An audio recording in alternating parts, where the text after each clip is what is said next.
প্রিয় ভাইয়েরা, একটি ঘোষণা শুনি, আপনারা কেউ যাবেন না। আজকে গরু জবাই আছে, জবাই দেওয়া হয়েছে। আপনারা এই খাবার খেয়ে যাবেন এবং নিয়ে যাবেন, কেউ যাবেন না। আমি উপদেষ্টা তাদেরকে দেখতে পাচ্ছি না। আপনারা কোথায়? তাড়াতাড়ি আছেন। সার্বিক ভাই নাকি বিয়ে করেছেন, অভিনন্দন আপনাকে, অভিনন্দন আপনাকে, অভিনন্দন। ভাবিকে নিয়ে আসেন, আপনি নাকি চর্চা করে চর্চায় থাকতে সমস্যা না।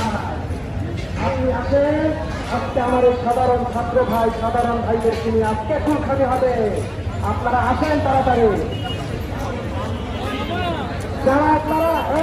দেখছেন ভেঙে গুড়িয়ে দেওয়া হয়েছে ধানমন্ডি 32-এর শেখ মুজিবের সেই বাড়িটি। আজ গতকালের রাত থেকেই শুরু হয়েছে বুলডোজার চালিয়ে 32 ভেঙে দেওয়ার এই কর্মসূচি এখন পর্যন্ত চলমান। জানা গেছে গরু জবাই করে কুলখানি করা হবে সকলের উদ্দেশ্যে। দর্শক, সেটাই কিন্তু আপনারা এখানে দেখেছেন এবং আপনাদেরকে দেখানোর চেষ্টা করছি।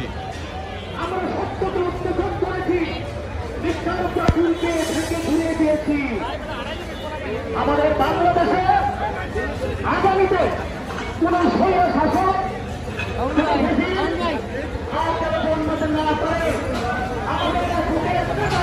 আপনারা কি দেখতে আসছেন? দেখতে আসছেন?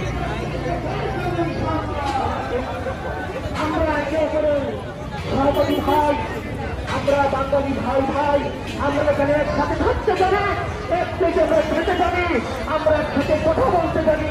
আমাদের ভিতরে কোনো বিভেদ নাই। তারা আমাদের ভিতরে বিভেদ সৃষ্টি করতে চাইবে, আমরা তাদের চিন্তা কেটে